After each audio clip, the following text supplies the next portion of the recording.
Ya, kalau dulu guru PPKN saya waktu SMA bilang, kalau laki-laki punya 5 kriteria, atau seorang istri punya 5 kriteria, rata-rata dapatnya cuma 1.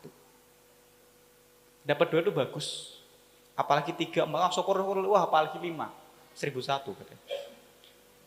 Karena tidak mungkin 100% apa yang kita mau itu ada di pasangan kita. Kemudian ada satu nasihat yang kemudian ini saya rubah dengan bahasa saya sendiri ya, biar sampean lu enak gitu. Jadi ketika nanti kamu bertemu dengan jodoh kamu akan merasakan vibes yang berbeda dibandingkan kamu bertemu dengan orang lainnya.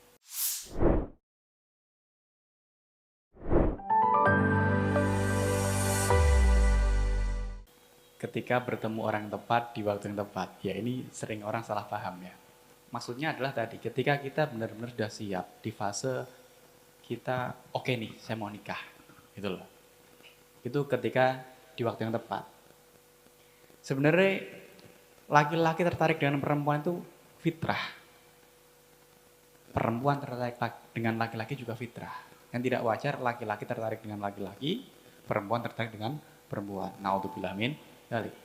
Maka ketika seorang laki-laki tertarik dengan perempuan pun sebaliknya, perempuan tertarik dengan laki-laki, tapi kok masih di pesantren, itu belum dalam waktu yang tepat. Karena di pesantren belum boleh nih nikah. Ngerti loh maksudnya? Atau tadi dalam rangka masih menyelesaikan studinya dulu. Ya meskipun kuliah itu boleh-boleh saja kok nikah dulu. Meskipun belum wisuda. Tapi coba rasakan, kuliah sudah menikah dengan kuliah yang belum menikah. Fokusnya akan berbeda. Ketika kita misalkan contoh, kadang dosen itu membagi tugas kelompok itu random. Laki-laki perempuan dicampur. Kalau belum punya suami, belum punya istri, santai-santai saja. Coba bayangkan kalau sudah punya istri, punya suami. Dilalah bojone sampean. Orangnya. Napa jeneng ini? Jelesan. Cemburunan. Tugasnya radati, nilainya enggak dapat A, dapatnya E. Misalkan seperti itu. Dan contoh-contoh yang lain misalkan. Atau organisasi misalkan. Orang yang aktif di organisasi ini sering saya sampaikan, mohon maaf, dengan beberapa sahabat-sahabat Ansor, Banser, ataupun dengan rekan-rekan IPMI PPNU. Ada beberapa rekan-rekan IPMI PPNU mengatakan yang kemudian bertransformasi menuju Ansor maupun Muslimat, Fatayat ya mohon maaf, kemudian baru Muslimat, mengatakan ghirohnya kok berbeda ya, semangat kita kok berbeda ya, dari dulu IPNU, IPPNU, menuju Ansor, menuju Fatah kok berbeda ya. Saya dengan enteng menjawab, ya karena IPNU itu ada IPPNU-nya, IPPNU ada IPNU-nya. Ketika sudah menjadi Ansor, ya Ansor tok, Fatah ya Fatayat tok. Itu secara nggak langsung yang pertama. Yang kedua, ketika IPNU, IPPNU kita masih single rata-rata. Ketika sudah Ansor, nah kadang di daerah saya itu justru unik kadang. Umurnya belum mencapai untuk Ansor, tapi karena sudah menikah, dia sudah malu ikut IPNU. Udah saya geser ke Ansor aja karena sudah nikah. Padahal secara ADART-nya belum secara usia. Ataupun sebaliknya, udah umurnya harusnya ikut Ansor karena dia belum nikah, istiqomahin IPNU. Harapannya dapat IPPNU mungkin. Nah ini contoh. Nah maka tadi waktunya kadang belum tepatnya seperti itu. Lah orang yang tepat itu siapa? Tadi saya juga bilang di akhirnya meskipun tidak ada yang 100% tepat. Tapi paling tidak dengan beberapa parameter jodoh yang tadi saya sampaikan, tungkahul mar ahli arba'in babal-babal dan sebagainya. Terus kemudian orang Jawa mengatakan harus tahu bibit, bebet, bobot. Betul nggih? Kita punya parameter-parameter khusus. Misalkan tadi saya bilang saya itu lebih cenderung tertarik dengan perempuan yang pintar dibandingkan parameter yang lainnya. Ini yang saya utamakan dulu. Nah, kira-kira dari taruhlah 5 kategori atau 4 kategori sesuai hadisnya. Ya, kalau dulu guru PPKN saya waktu SMA bilang, kalau laki-laki punya 5 kriteria atau seorang istri punya 5 kriteria, rata-rata dapatnya cuma 1. Dapat 2 itu bagus. Apalagi 3, malah syukur, wah apalagi 5. 1001 katanya. Karena tidak mungkin 100% apa yang kita mau itu ada di pasangan kita. Ya meskipun manusia itu makhluk yang paling sempurna, iya, tapi kan ya kita ini manusia biasa. Lisanu mahalul katok wal kemejan nggih. Ya, mahal khotok wan manusia. Lah bisa jadi kelemahan-kelemahan kita ini akhirnya ketika bertemu dengan pasangan kita, oh ternyata saya lemah di sini, ditutup istri saya. Oh istri saya lemah di sini, ditutup saya. Itu, maka saya juga sering menyampaikan, ada kalanya cerminan, ada kalanya pelengkap, istri saya nambahi, ada kalanya cobaan. Ya cobaan contohnya tadi, istrinya Fir'aun dan istrinya Nabi Nuh. Ini contoh. Maka ketika kita tahu parameter-parameter itu, ya coba kita buka hati. Jangan teman-teman kemudian juga salah memahami apa yang saya sampaikan, lebih baik menunggu bertemu dengan orang tepat daripada membuang-buang waktu dengan orang tidak tepat. Ini kadang ditelan mentah-mentah. Pokoknya aku ngenteni wae.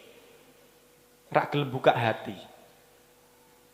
Padahal semakin dewasa kita, laki-laki atau perempuan itu tahu loh, lawan jenis ini lagi ada maksud nih.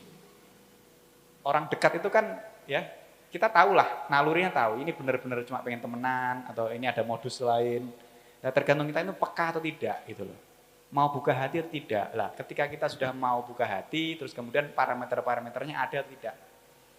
Terus perjalanan jodoh orang itu berbeda-beda. Dilalah kula yang termasuk love at the first sight. Terus love at the first sight. Mboten ngertos love at the first sight yang mriki. Aduh angel iki. Cinta pada pandangan pertama. Ya. Saya pertama kali bertemu dengan istri saya ya waktu nador. Sebelumnya belum pernah kenal, belum pernah tahu nomor handphonenya, belum pernah follow-followan sosial media, bahkan tidak ada. Pertama kali kalau panggih, kalau nador, kalau nyuwun langsung, ya waktu itu saya uji nyali sendiri. Ya, saya sendiri ditemani orang yang kenal giniku, saya bertanya, menawi dikersai Gusti Allah, menawi saged nglampahi sunah Rasulullah, menawi saged bahagia gitu yang sepah, menawi ngersake dilanjut, menawi mboten kula wangsul. Saya bertanya itu saja ke istri saya. Ya, karena sedikit banyak saya tahu profil istri saya ini ya ahli basul masail. Ya kula nggih nerek basul masail, cuman kan ya ora persiapan go kitab toh. Mosok natur wis langsung adu ibarat kan ya ora lucu niku. Nah, terus kemudian tadi saya ingat juga nasihat dari kakak ipar saya.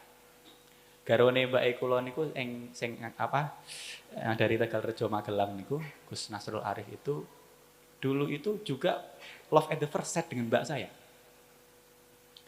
Ya. Itu dulu bahkan prosesnya nggak ada sebulan. Lihat pertama, seminggu ditanglepke, seminggu kemudian pokoknya nggak ada sebulan nikah. Dari Sa'ban sebelum Ramadan sudah nikah. Dan yang membuat saya heran lagi ketika saya tanya, Mas, ceritanya ini ku riyen pripun jenengan kepanggih Mbak Ani. Nama mbak saya Ani. Ya. Mafhume kula ya face to face. Ternyata apa? Cuma lihat dari belakang. Saestu. Lihat dari belakang. Saya bilang, kok iso ya? Waktu itu saya belum kenal istri saya, sekitar 6 atau 7 bulan sebelumnya.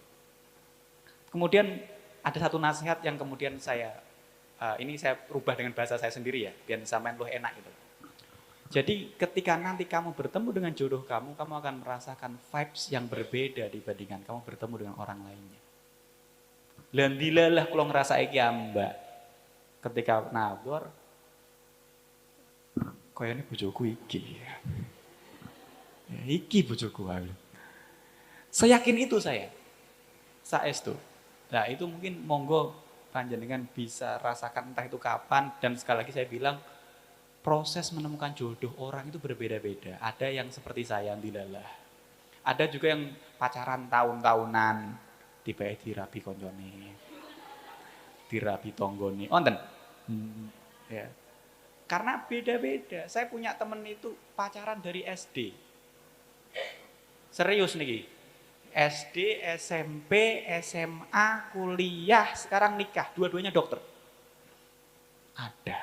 Ada juga SMP-nya sudah pacaran, SMA-nya kelas 2 putus. SMP, SMA, kuliah putus juga ada. Maka proses menemukan jodoh itu berbeda-beda meskipun secara syariat adanya apa? Nador, ta'aruf, khitbah, nikah.